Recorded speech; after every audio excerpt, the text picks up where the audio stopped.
Vendredi dernier, on a reçu le merch et les albums de Larry et de Ornette La Frappe. Donc ça tombe bien parce qu'aujourd'hui, on va parler du changement de règles qu'a imposé le Billboard et la RIAA. Donc le Billboard et la RIAA ont annoncé un nouveau système de décompte des ventes. Le Billboard est reconnu internationalement pour proposer chaque semaine un top des meilleurs singles et albums les plus populaires. L'un des plus connus, c'est le Top 100 et à la fin de chaque année, le plus populaire des artistes reçoit un Billboard Award. Pour bien comprendre les certifications dans la musique, au cours des années 50, les maisons de disques commencent à remettre des récompenses à leurs artistes et mettre en avant les ventes et les succès des singles ou des albums qui sortaient. C'était un peu une manière pour eux de montrer qu'ils faisaient du très bon travail et ça permettait d'attirer d'autres artistes. Les associations qui représentent l'industrie de la musique comme la Recording Industry Association of America pour les USA ou la British Phonographic Industry pour la Grande-Bretagne décident alors d'établir des certifications et des barèmes en fonction du nombre de ventes et de la population de chaque pays. En France, c'est le SNEP, Syndicat National de l'Édition Phonographique, fondé le 5 mai 1922, qui assure les certifications. Au départ, elles étaient décernées à la demande des labels qui devaient solliciter un constat d'huissier. Mais depuis 2016, les certifications sont automatiquement générées en fonction des seuils de vente atteints chaque semaine. Les certifications décernées pour les enregistrements commercialisés depuis le 1er janvier 2016 prennent en compte le streaming. Et depuis avril 2018, seuls les écoutes en streaming issus de la consommation premium, donc les abonnements payants, sont pris en compte pour le calcul des meilleures ventes et des certifications. Pour les singles, les certifications sont remises sur la base des streamings plus téléchargements. Les téléchargements d'un titre sont convertis en équivalent stream, un téléchargement égale 150 streams, et sont ensuite ajoutés au volume de streaming de ce titre. Pour les albums, les certifications sont remises sur la base des streaming plus téléchargements plus ventes physiques. Les écoutes en streaming sont converties en équivalent vente et ajoutées aux ventes physiques, CD et vinyle, et aux ventes en téléchargement. Depuis janvier 2019, les volumes d'écoute en streaming de tous les titres d'un album sont cumulés. Ce total est converti en équivalent vente sur la base de 1500 streams égale une vente, après avoir soustrait de ce total la moitié des streams du titre le plus écouté. On retrouve différentes certifications. Le single d'or à 15 millions d'équivalents stream, le single platine à 30 millions d'équivalents stream, le single de diamant à 50 millions, et pour les albums, on a le disque d'or à 50 000 équivalents de vente, l'album platine à 100 000, double platine à 200 000, triple platine à 300 000, diamant à 500 000,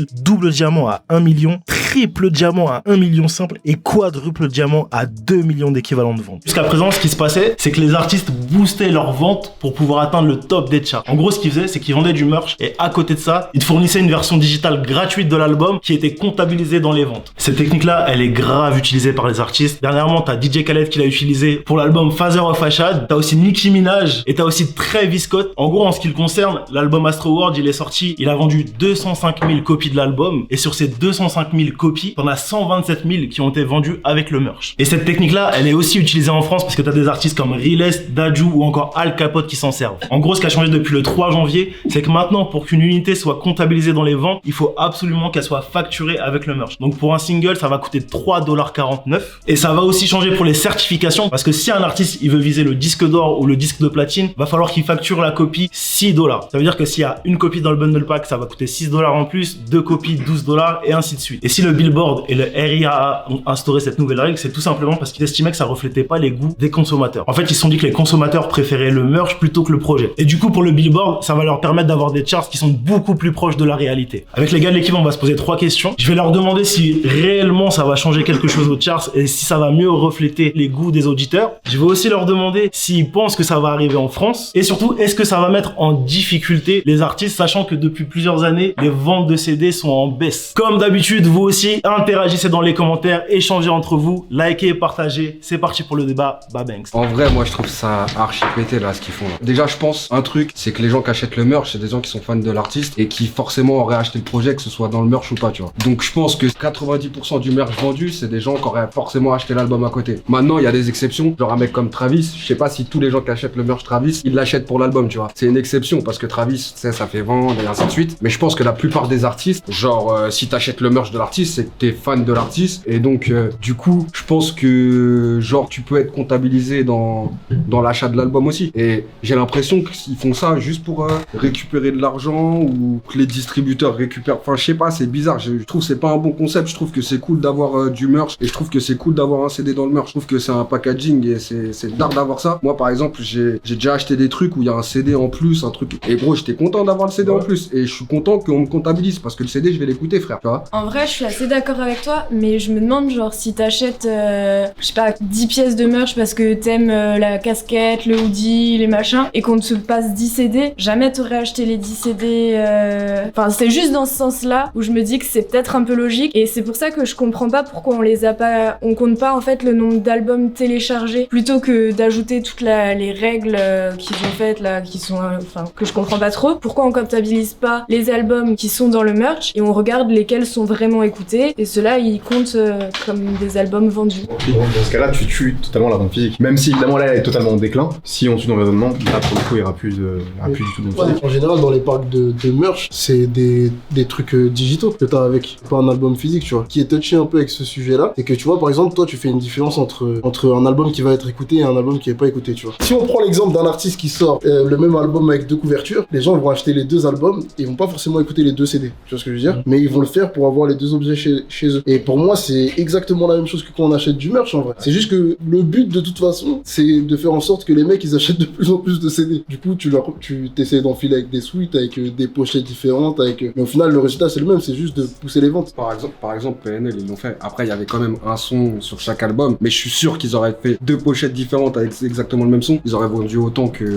là, tu vois. Mais de fou. Et Nekfeu, quand il a fait son album en mode ouais, pour l'écouter faut ouvrir la pochette, je pense qu'il y en a qui en ont acheté 2 juste pour en garder un intact et chez eux, tu vois. Et du coup, au lieu de vendre un CD, ils vendent 2 CD. C'est grave malin. Le truc de la régulation, pour moi, c'est juste un truc financier. C'est ça. Je pense qu'ils ont, je sais pas, en plus je sais même pas ce qu'ils vont récupérer. Hein. C'est un truc, moi ce que je voulais dire, je pense qu'ils mettent ça en place parce que c'était un des moyens sur lesquels ils avaient pas la main. Genre. En gros, c'était les artistes, ils gagnaient du genre en vendant du merch, plus CD, etc. Ça c'était cool pour eux. Derrière la RIAA et le Billboard, ils gagnaient rien dessus. Genre. En fait, ils ont trouvé un moyen directement de pouvoir manipuler ça en carrément annulant les ventes qui sont faites via le merch, etc. Et si tu veux vraiment les faire, bah faut les déclarer. En fait, ça existe depuis toujours, puisque je sais pas si tu te rappelles à l'époque quand t'achetais un Sony Ericsson par exemple ou un truc comme ça, t'avais une carte SD avec l'album de Jay-Z et que tu le veuilles ou non, l'album tu l'avais et c'était comptabilisé comme une vente et tout, tu vois. Ça me surprend pas tant que ça parce qu'en fait ils sont grave dans une logique de tout tu sais, de forcer les gens à payer constamment, tu vois. Ils ont depuis 2 ans je crois, ils ont forcé, tu sais, maintenant t'as que les streams des comptes premium qui sont pris en compte dans les certifications, dans les charts, etc. Ça suit la même logique en fait, forcer les gens à payer constamment, etc. Après, est-ce que ça va rendre vraiment plus réaliste les charts et les certifications, je sais pas, parce que les artistes, depuis la nuit des temps, ils trouvent des moyens de vendre des CD de Bicrave, comme je disais la dernière fois, t'avais des tas de rappeurs qui, le jour de la sortie de leur album, ils envoyaient tous leurs potes chez Virgin ou à la Fnac acheter tout le rayon de CD, etc. Et ça existera toujours, tu vois. Donc je sais pas si ça va vraiment changer quelque chose. Moi, je sais pas si ça va changer un délire de certification, ça en vrai, je m'en fous complet. Moi, je trouve que c'est abusé pour le consommateur. Je trouve que ça désavantage grave le consommateur et je trouve que c'est pété pour ça. Parce que pouvoir acheter un t-shirt et d'avoir un CD, je trouve ça archi cool quand tu kiffes un artiste, tu vois. Et ça, pareil, tu vois, c'est toujours pareil. C'est toujours pareil. Moi, je suis d'accord. Plus cher, tu vois. Moi, je suis grave d'accord. Je suis grave d'accord avec ça, sauf que la majorité du temps, c'est pas des copies CD. Ça veut dire que si il y a une différence entre le délire offrir un album digital avec le t-shirt et offrir un album CD. Offrir un album CD, c'est stylé parce que en plus de ça, ils ont fait la démarche d'aller presser les CD pour les offrir aux gens. Et du coup, tu te retrouves potentiellement avec plusieurs CD quand t'achètes plusieurs pièces de merch. Et derrière, tu vas les distribuer les CD, tu vois. Soit t'en gardes, soit tu vas les distribuer à tes potes, tout ça. Mais en vrai de vrai, personne ne fait rien des 5 CD digitaux que t'as téléchargés en recevant le t-shirt. Et c'est là où c'est un petit peu entre guillemets de la triche et c'est là où ils essaient de réguler à mon avis. Mais l'idée d'avoir plusieurs CD, moi je trouve pas ça dérangeant, tu vois, en soi. En gros, je vois pas comment tu peux justifier le fait d'avoir plusieurs copies digitales. Personne se les passe. Genre, j'ai jamais été au bureau et tu m'as dit, hey, frérot, j'ai acheté le suite de trucs, je vais te passer la copie digitale de l'album de Tupac, vu que t'écoutes que des albums qui sont sortis dans les années. Justement, j'allais dire, après, moi je suis quelqu'un à l'ancienne, donc quand on parle de ça, moi je vois le truc CD, moi. Et généralement, quand j'achète quelque chose, j'ai une copie physique avec, j'achète rarement des trucs. Enfin, j'ai jamais acheté de merch et j'ai jamais reçu une copie digitale, tu vois, ça a plus été du physique. Moi je parle vraiment en termes physiques. Maintenant, je comprends le délire de si t'achètes, s'il y a 5 pièces, t'achètes les 5 pièces et que t'as les 5 trucs, ouais, bah ça peut biaiser un peu le compte des ventes, tu vois. Totalement. Enfin, t'achètes 3 t-shirts parce que les 3 t-shirts sont incroyables. Tu comptes du triple au niveau vente que ce que tu vaux réellement pour les charts, etc. Tu peux nous redire ce que Nicki Minaj a vendu en première semaine avec et sans le merch? 185 000 copies la première semaine au total, et sur ces 185 000 copies, t'en as 107 000 qui sont issus du merch. Là, on a entendu Nicki Minaj, c'est impressionnant quand même. Après, il y a sûrement des gens qui ont acheté, si c'était en physique ou pas, selon Nicki Minaj, il y a des gens qui n'ont pas été achetés puisqu'ils ont acheté avec le merch. Dans les 107 000 sur les 180 000 qui comptent pour les charts, ça veut dire qu'il y a 100 000 personnes qui ont réellement acheté le CD directement ou streamé, mais ça veut dire aussi qu'il y a 80 000 personnes qui ont été intégrées à la comptabilité du merch acheté. Ça veut dire que c'est aussi des personnes qui ont sûrement streamé à côté, physique, ou alors justement le merch d'album. Et là où tu te rends compte que ça fait quand même, potentiellement, si demain t'achètes 3 t-shirts de Nicki Minaj, ménage, tu vas recevoir 3 CD et donc tu vas compter 3 fois plus de ventes pour une seule personne. Et c'est énorme. En vrai, le seul truc qu'il faut réguler, c'est le nombre de CD qui sont donnés avec chaque commande, c'est tout. Là, l'artiste, il va peut-être payer plus cher, et encore, je suis même pas sûr, tu vois. Mais c'est le seul truc qui change. Là, en gros, ça désavantage le client, qui va payer peut-être 6 balles, 7 balles, 8 balles en plus. Mais ça change absolument rien au niveau des comptes, tu vois. Et le pire, c'est que, tu vois, moi, genre, le délire de bundle pack, pour moi, c'est idéal avec un achat de place de concert, tu vois. Parce qu'en gros, t'as envie de soutenir le mec, que ce soit en achetant un t-shirt ou en achetant une place de concert, et c'est d'art. Et c'est le seul moyen que t'as pour montrer dans la rue que tu kiffes un artiste, c'est le fait d'avoir un suite, tu vois. Et là, en gros, ils veulent un peu baisser ça et tout, je trouve ça bizarre. Il y a zéro intérêt. Tout à l'heure, vous dites si t'achètes tant de pièces, t'as tant de trucs. Qui achète une pièce par une pièce? Et est-ce que au moment, ça c'est une donnée que j'ai pas, est-ce que au moment où t'achètes, par exemple, tu te fais un panier, t'as une casquette, un t-shirt, un pull, est-ce que pour chaque item, t'as aussi dans le même panier, tu vois? C'est ça aussi qu'il faut savoir. En gros, c'est ça des bundle packs. En gros, quand t'achètes ton suite, t'as le CD avec. Mais si t'achètes un suite, une casquette, un pantalon, je sais pas quoi, bah t'as 5 albums, frérot. C'est là qu'il faut faire la régule. Là, ils vont pas réguler justement ça? Non, justement, parce que ce qu'il disait, justement, ce que le Billboard et la RIA disaient, c'est qu'en fait, maintenant, si tu mets une ou deux copies ou 3 copies, les 3 seront fracturés. Ils te parlent pas de enlever de. Enfin, si t'achètes par exemple 5 pièces, t'auras 5 albums et les 5 seront facturés, tu vois. Et c'est là où c'est pas logique, tu vois. Je pense que c'est là où genre les artistes ils carottent. Parce qu'en vrai, si tu fais une commande, normalement t'as une copie. Je trouve ça débile d'avoir plusieurs copies alors que t'as un panier avec tant de vêtements. C'est pas débile. En réalité, non. Pourquoi? Moi, je vois pas pourquoi les artistes auraient pas le droit de faire ça, frérot. Je dis pas qu'ils ont pas le droit de faire ça, mais je trouve ça pas logique. Et en vrai, regarde, le pack, t'achètes un t-shirt, c'est à 30 balles. Et on te dit, il y a un CD avec. En réalité, qui mettent le CD 20 balles. Et en plus, t'as une copie digitale à 10 €, qu'est-ce que ça change? Ça change rien, frérot. Non, mais ce que je veux dire, c'est que si je commande plein de trucs, Il a pas besoin de 5 CD. j'ai pas besoin d'avoir 5 copies du CD, tu vois. Mais non, mais toi, t'as pas besoin de 5 CD. Mais l'artiste, il a besoin de vendre 5 CD. Voilà. Du coup, il fait ce qu'il arrange. Ils savent très bien que ça se passe comme ça depuis toujours. Là, ils vont faire exactement la même chose. Ils vont juste, les clients, ils vont juste être facturés 6 balles en plus. Ils vont même pas être facturés 6 balles en plus parce que la RIA va pas contrôler tout le merch de rappeurs qui sort aux États-Unis. Ce qui va se passer tout simplement, c'est que genre ils vont comptabiliser 3 € en plus sur la vente, mais en fait sur ton t-shirt à 30 €, il y aura 3,49 € qui seront considérés par la RIA comme une vente. Mais en fait, il y aura pas de changement de prix. Ce qui va juste augmenter, à mon avis, c'est les rappeurs qui gagnent moins d'argent. Et bah le seul truc pour régler ça, c'est qu'ils vont augmenter les prix du merch qu'ils vendent. Et c'est le consommateur effectivement qui va y perdre, tu vois. Déjà pour moi ils imposent ça parce qu'il y a énormément d'artistes maintenant qui arrivent platine, diamant, or et ils veulent réguler ça et c'est toujours pour mettre les gros artistes en avant. Je pense que c'est pour la même chose, c'est toujours les mêmes qui vont manger. Et il y a un autre truc, c'est que le merch maintenant tu peux l'acheter il me semble sur Spotify, tu peux mettre tes CD, tu peux mettre ton merch sur Spotify. Je pense que ça va pousser ce délire là aussi. Et un autre truc c'est que le move d'ajouter un CD genre sur du merch, je pense que c'est même pas un move qu'un artiste a pensé, je pense que c'est un move business. Et ça va avec ce délire or platine tout ça et ça va avec les ventes, tu vois. En vrai c'est pas pour le côté musique qui veut vendre un CD, c'est pour le côté business pour pouvoir revendre derrière et pour pouvoir dire ouais j'ai vendu ça. Parce que gros avant tu vendais ton t-shirt, le gars s'il voulait ton t-shirt il avait pas forcément le CD, tu vendais le t-shirt avec un CD, et le gars il voulait le t-shirt et le CD, il pouvait l'acheter, tu vendais le t-shirt avec le vinyle, tu pouvais l'acheter. Là maintenant c'est imposé tu vois, donc c'est pas un move artistique pour moi, c'est simplement business. Pour moi je suis full d'accord avec toi, c'est pas un move artistique, mais à côté de chaque artiste comme toi il y a un mec business comme moi, et le but du mec business c'est de faire en sorte que l'artiste il puisse créer dans les meilleures conditions. Le problème c'est que si tu gagnes de moins en moins d'argent en vendant des CD, t'es obligé de trouver des compensations, que ce soit dans le merch, les packs, tout ça, pour que l'artiste il puisse avoir de l'argent pour créer, frérot. Du coup, moi j'ai pas envie de jeter la pièce aux mecs qui font des bundle packs, je trouve ça cool. J'ai juste envie qu'on laisse les gens faire ce qu'ils veulent, tu vois. La régule, on sait même pas pourquoi elle vient là, et comme vous avez dit, je pense qu'il y a de l'argent qui doit être récupéré quelque part, tu vois. Quand je parlais tout à l'heure, moi je jette pas la pierre aux artistes, au contraire. C'est eux là, je sais pas pourquoi ils viennent, ils veulent faire leur loi. Ceux qui ont imposé le... Certes, c'est eux qui certifient les platines, les machins, il y a leurs gros trucs tous les ans, machin. Mes frères, ils me font chier. Moi, ils me font chier, moi ça m'énerve d'entendre ça. Parce qu'en vrai, je suis d'accord, il y a tout le délire business, mais l'artiste, des fois aussi, il veut faire plaisir à sa communauté. Et s'il doit augmenter les prix, bah, il y a peut-être des artistes, ça va leur faire chier, mais ils auront pas le choix, forcément, parce qu'il va falloir qu'ils continuent à vivre. Et ça rejoint ce que tu disais tout à l'heure, du coup. Je pense que ça va avantager les gros artistes. Travis Scott, ça change rien qu'il augmente de 10 $. Son bundle, ça va rien changer du tout. Sauf que le petit artiste qui est en développement, il commence à avoir une petite communauté, les gens ont peut-être pas forcément le budget de fou pour, bah, à la fin, devoir payer 10 $ en plus, ou l'artiste devoir payer, lui, 10 $ en plus de CD. Ah, c'est relou, tu vois. Travis Scott, il s'en fout, il va vendre 400 000 pièces, et donc, il va facturer un tout petit peu, il va perdre, vas-y, 3,49 € fois 300 000, pour lui, c'est rien du tout. Il va augmenter de 10 $, il va même faire du bénéfice en plus. Ça va être incroyable pour lui. Bravo, on a rien pu faire. Mais, pour les petits artistes, c'est relou, et c'est pété fort. Et en plus de ça, la régulation, en vrai, c'est une pierre dans l'eau, ça. Ils ont pas régulé la bonne chose, pour le coup, c'est une erreur fatale. Pour moi, ça va rien changer. Et les Nicki Minaj, ça va être pareil. Ils vont augmenter de 10 $ leur fanbase. Jay-Z va acheter pareil. Ça va rien changer. C'est nul. Non mais moi je pense que c'est ni par rapport aux artistes directement, ni par rapport...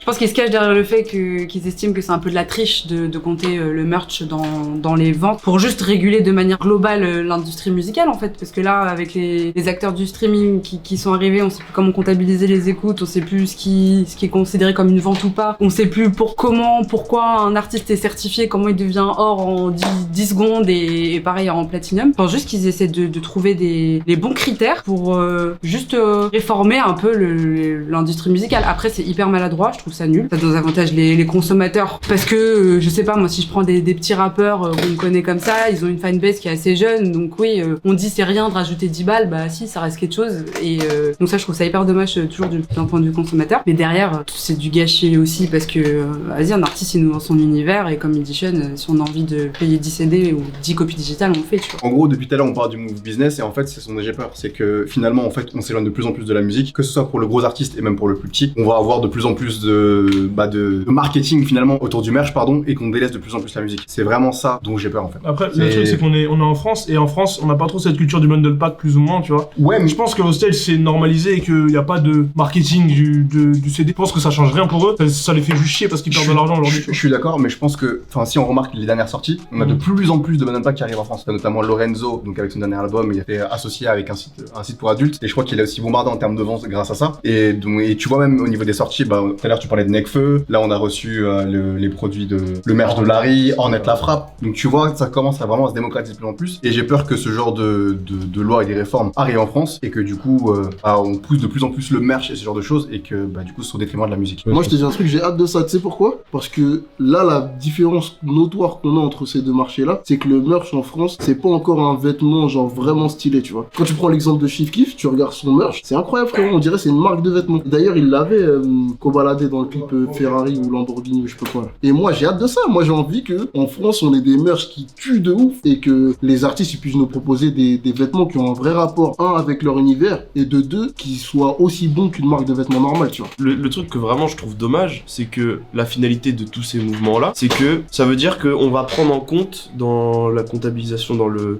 public d'un artiste que les gens qui vont payer. Ça veut dire déjà le truc de comptabiliser que les comptes premium, ça voulait dire que les gens qui utilisaient de temps en temps et qui acceptaient de se taper de la pub, eux on les compte plus et je vois pas pourquoi parce qu'ils ils écoutent quand même la musique. Et là du coup les gens qui achètent le merch et qui du coup font comme vous avez supposé pour Nicki Minaj, qui vont acheter le merch et qui se disent comme j'ai le CD je vois pas pourquoi j'achèterais alors que j'ai acheté le merch et il y a le CD avec, ces gens là on va pas les compter en tant que consommateur de cette musique là et je trouve ça dommage. Ça veut dire que si tu payes pas on t'écoute pas, tu vois, on te prend pas en compte et c'est dommage. Franchement je trouve ça grave dommage et c'est chiant quoi, c'est encore un business et tout. Après voilà, faut gagner de la thune mais là je vois pas en quoi ça peut aider l'artiste ou la maison de disque, je vois pas l'intérêt en fait. Pour revenir sur ce que Linda elle disait, tu sais quand tu discutes avec les gens de l'industrie, ils disent que tout va bien, les ventes physiques ça en baisse mais il y a pas grand chose à craindre, etc.